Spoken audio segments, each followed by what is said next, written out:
welcome back to Inspiration Whispers, where in a world where inspiration and purpose is so needed, we find it to help you change the world. Today, I have a very special guest, Dr. Jillian Stewart, and she does something called surf and turf therapy. So before I try to explain this, Jillian, I would love for you to say what you do. Of course, I'm a doctor of physical therapy, and I founded the nonprofit Surf and Turf Therapy.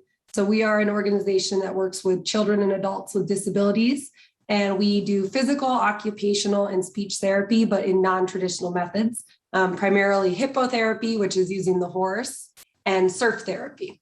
How does one, growing up, you being a little girl at one time, how do you say, this is what I'm going to do in my life? I'm going to do this. Yeah.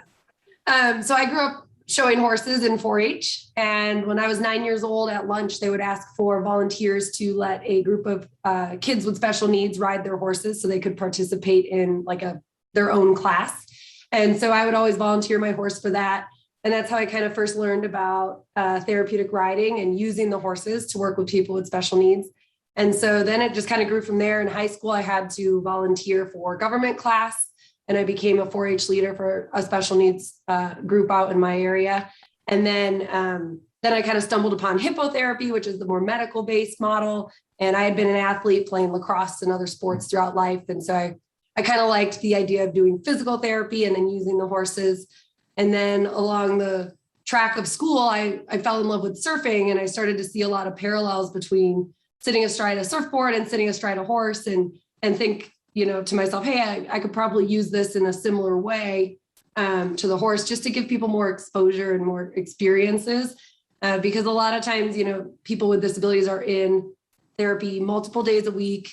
They're sitting in a clinic. And, if I could accomplish the same thing during a fun, regular activity, why not? I mean, why not? Why not be outside and get what we don't get from indoors? There's so much that we get from being outside and experiencing the world that we don't get. I think it's beautiful, beautiful. Now, just so our viewers know, if you are somebody like I was from Los Angeles and I didn't know what 4-H was, it's Future Farmers of America, I think.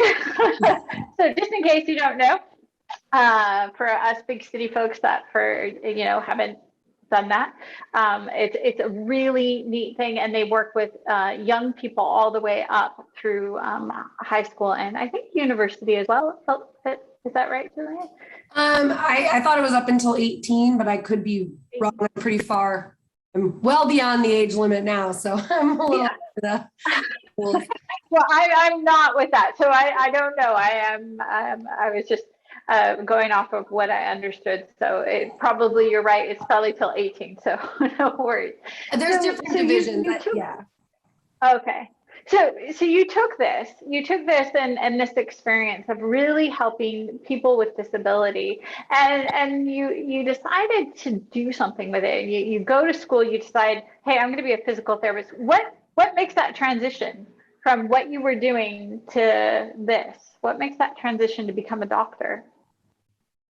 So that kind of was my path the whole time, which is pretty rare. A lot of people they learn about hippotherapy while they're in school, but because I had seen therapeutic riding and been a part of it, but from what I had seen of it, it was a lot of people who just had a barn in their backyards. They were doing it on the weekend as a way to give back, which I was totally fine doing. But when I found the medical model of it, using physical therapy, and thought, oh, I could actually make this like a full-time career, that's kind of what caused that shift in that direction. What do you get out of it? Because all things inspiring, right? We get some pleasure from it. So what is it that you're getting from this?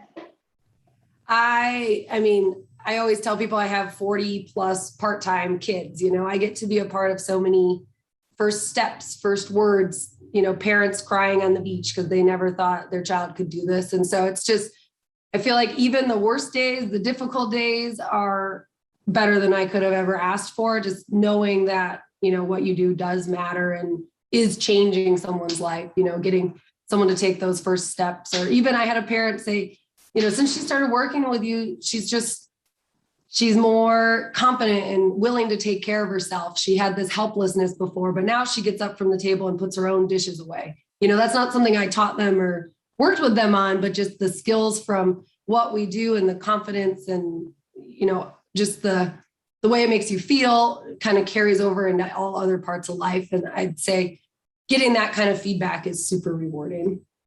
So we have experienced tremendous growth. It started out with just me part-time, and then I took the plunge and went full-time in 2019. So the start of the pandemic, basically, we were at, we being myself, 28 patients a week. And with the pandemic, we doubled actually in numbers because we are outside and people felt more safe being in those types of settings, and a lot of indoor clinics closed. And so I brought on some great graduate students, which is a good thing because we doubled again. So now we're at about 85 people a week between both the surf and the horse side. And I have 2 full-time therapists, 1 doctor of physical therapy and 1 doctor of occupational therapy. Wow. Just wow. So, I mean, to take it and double in such a short period of time just says how valuable it is as well.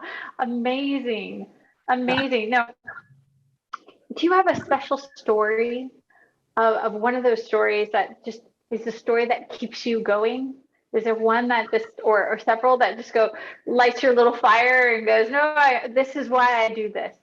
Yeah, so many. I always, like, any interview I do, I always get asked this question, and it's like, I'm so fortunate because there's so many I could choose from, right? Like, it's amazing.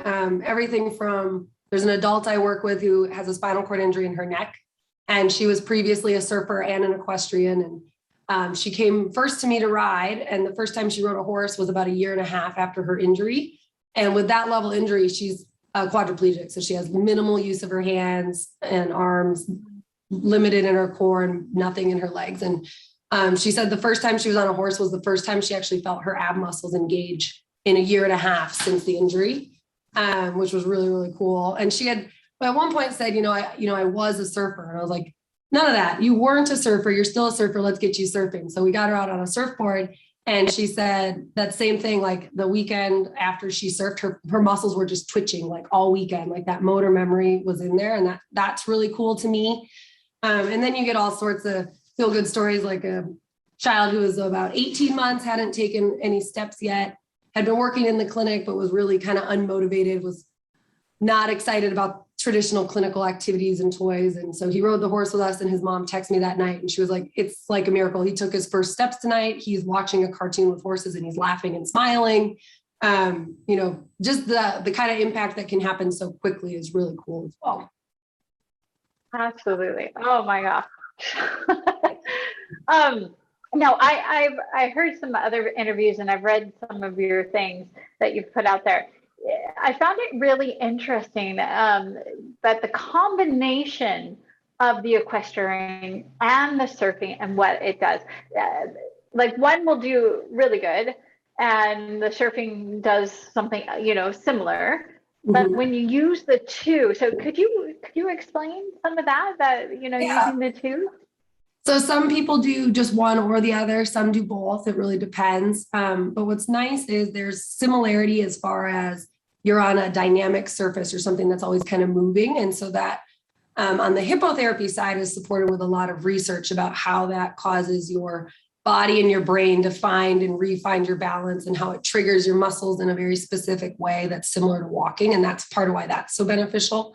On the surf side, there's not as much like clinical research to back it up, but from what I see and what I have experienced is it's very similar in that you're on the surface, you're getting kind of random movement. You're always having, kind of these like static muscle activation going on that is changing to your environment in a very like sensory rich way. So it really stimulates these kids to want to participate and stay upright, and it's just fun. And so using them together, we're getting, a lot of stability and balance work on both.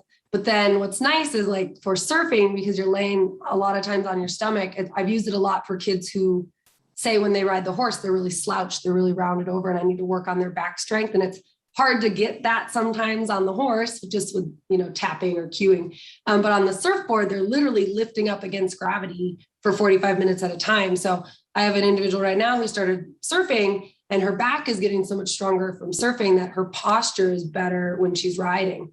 And then when she's riding, she's, getting the core benefits and things. So there's a lot of they help one another, and they also, there's a lot of overlap, but then they kind of complement each other nicely with how you can use them. And I have an individual with cerebral palsy I work with who he's like, oh, if I ride, my surfing's better, or if I surf, my riding's better, because both of them help relax his muscle tone so much that if he does one the day before the other, he goes into it set up for better success because his muscles are kind of relaxed and in a better position to do the work. Wow. And muscles are so amazing. Even after you've been damaged or, and I don't want anybody to be damaged, but you get an injury or some sort, or you haven't developed, they do remember. They do remember the movements, and they help it trigger that memory is fantastic to get back to at least closer to what you have been before. I mean, that in itself is such an amazing thing that our bodies do. Where do you want to take this? Where are you going to take surf and turf? What can you do with it? What's your plan? Yeah, I get that question a lot too. And it's something for 3 years that I've always been like, what do I really want it to be? But I really, I've had a lot of professionals come to me wanting to learn. There are other surf therapy programs out there, but they are mainly one-day experiences, and they kind of travel the world and they get hundreds of kids in the water and excited, which is really, really cool. But there's not a lot of people. They're starting to kind of slowly come up. But when I started, I didn't know of anyone that was doing it kind of on this weekly medical model. So I've had a lot of people come out and train with me and just kind of volunteer for a week or a month and see what we're doing. And learn. And so I really like the aspect of teaching. And so long-term, I would love for surf and turf to be kind of a hub for that on both sides of the program, but especially that surf side, just because there's not as much in the way of classes and credentialing and things like that. And then, I've always said I want to support the need. I don't want to just grow to grow. I don't want to have 100-person wait list. I want to grow with the demand from the community and support there. I am from Michigan, so I would love to run summer programs there. A lot of people don't realize you can surf in the lake, and I still have, family and horses back there. So that would be a pretty realistic goal to one day achieve. So those are kind of the things I'm leaning towards as we continue to grow and try to help more people and expand our reach. Beautiful, beautiful, and keep inspiring others to get up and try. Fantastic. So with that question, what inspires you to keep going and keep doing? It's really just the fact that every time I look at pictures from sessions or videos, I'm smiling just as much as the kids, if not more, and so it's easy to keep going because I genuinely enjoy it. And then I get all this positive feedback from the community on how it's helping them. And so it's easy to get lost in your own issues and your own difficulties and your own struggles. And then when you see someone who has way more to face than you, it just kind of puts you in check and gets you to stop complaining. And I feel like it just gets you to be less selfish. And I think that the people around me are just so naturally strong and inspiring just in their behaviors that I am easily motivated to keep going and doing what we do. Oh, wow. Beautiful. Beautiful. So, who is this? Who can have access to this? I mean, this is such a great thing that you're doing. Who can have access to it? So that's what's great. There really are only a few limited kind of true contraindications. We can typically help most people. I think one time in 8 years, I've said, I really don't think that this is a safe or appropriate choice. But we work with children with autism, Down syndrome, cerebral palsy, and adults. We work with people with strokes, traumatic brain injuries, a lot of people with really rare genetic disorders. They'll come to me and I have never even heard of it before. And I look it up and they're one of 4 people in the world that have this rare diagnosis. So we can work with pretty much most people, and it just might be modified or adapted in some way. For example, we recently we're awarded a grant, so we're getting a surfboard custom made that has a backrest for it so that people with higher level injuries can surf more independently. Because right now I'm like their modified backrest. I sit behind them on the surfboard and kind of hold them. So again, most people can do what we do. It's just modifying it and making it so it's safe and effective. Fabulous. Wow. Wow. Okay. So anybody can reach out, but is there, well, I guess I'm going to rephrase that. How can other people help you and your organization? How can they reach out to you? Yeah, so our website is just surfandturftherapy.org, and it has information for patients, volunteers, everything right on there. We're also very active on, various social media like Instagram and Facebook, things like that. But for as far as how and what people can reach about, we always are in need of volunteers. With this growth, especially, we really need them on the horse side. Typically, sessions have 2 to 3 volunteers every single hour. So if you do the math, 80 people a week, 2 to 3 volunteers a week, that's hundreds of volunteer hours. And that's just for in session, not including horse care and keeping the equipment clean and safe and ready to go and set up and tear down at the beach, those types of things. Sometimes in water, we might need even more support if we're having people be independent and we want volunteers kind of inside of the surf break to help them. So getting people involved in the actual treatment sessions is always really important. And we're starting to get more people offering to help with remote work, which is huge as well. We're, very small and new and have a small budget. And we're doing a lot with it as far as how many people we help. But the admin stuff is starting to get overwhelming because I have, 3 times as much. So having people who are volunteering and helping with those types of things is great as well. The darn admin, my least favorite part of any job. Yeah. That's the only less inspiring part of it.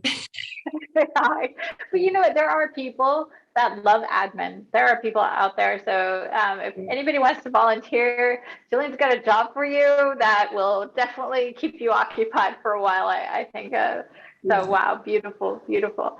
So, you probably have this happen. And I was thinking about it. You're working with horses and surfing.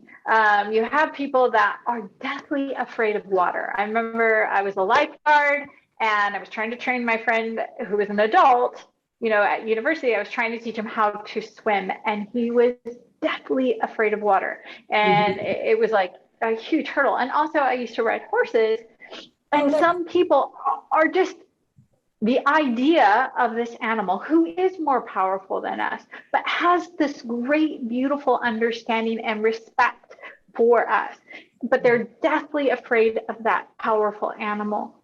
How do you deal with that? I mean, and what happens when it's the parent that brings that in versus the child? There's got to be a difference there too, I would assume.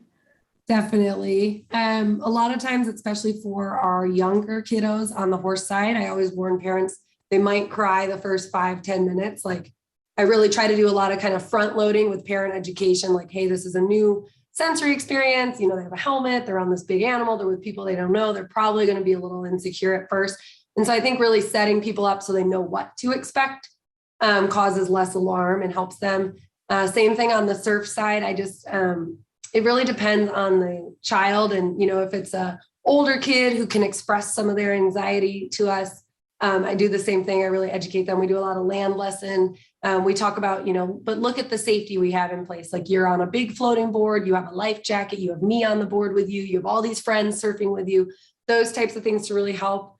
But usually it's just kind of getting them in the activity and it just kind of melts away. I have a young man who was really cute the other day surfing. He was on the surfboard and he goes, when I'm at the edge of the water, I'm really scared and my body doesn't feel good. But out here, I feel like I could go to sleep. I'm so relaxed.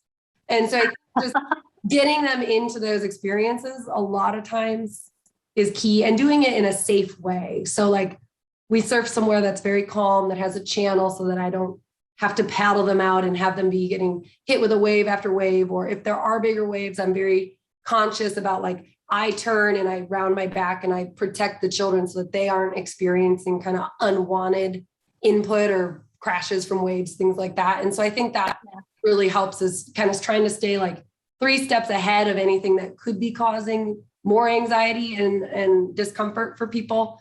whether it be patients or parents.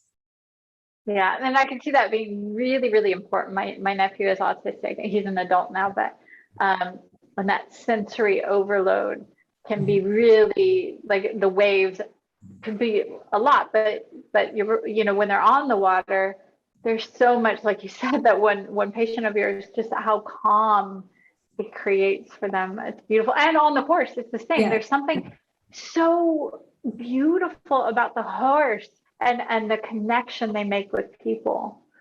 And even Yeah. children who are saying like, all done, I don't like it, all done, 99% of the time they get off and they are asking for more. When do I come back?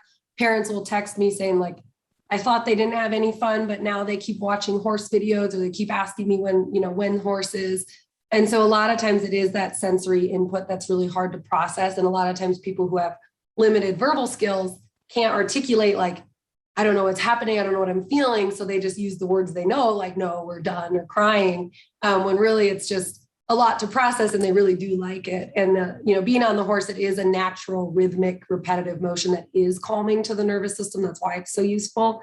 And so that's why I said, typically, if we just can get them on and moving, whether it's on the surfboard or on the horse, we usually can work through things pretty quickly. I just, again, find what you're doing amazing. And I'm so grateful that you offer this, on a personal note. Like I said, my nephew, I understand this. This is not, and for anybody with injuries, so valuable, so valuable. We've talked about how people can get a hold of you as well, but I'm going to wrap up here. We're towards the end, but I do have a question that, of course, came to my mind. Can people, if they have an injury, can they use their insurance for this kind of therapy? Is there? So we do not bill insurance directly. That's a long-term goal as well, because that would require like a full-time staff person just to hunt down insurance. But I do provide super bills. And so a lot of my families are able to get 70 to 100% reimbursed back, doing something called like an in for out waiver. They have PPO insurance and things like that. That's something that we help coach people through. And I have other parents who are willing to mentor other families and how to do it if they haven't done that before with a super bill. But because everything is medical and we use the same codes that we would in a clinic, people 100% can get reimbursed for it. We just don't do the billing directly for them. And then for those who might not be able to get reimbursed or who have financial need, we do offer financial aid up to 100% to cover the cost of treatment. And right now we have about 25% of our services are pro bono. So that is always an option as well. Wow. So there's no reason not to reach out to you and find out a way to do this. It's beautiful on all rounds.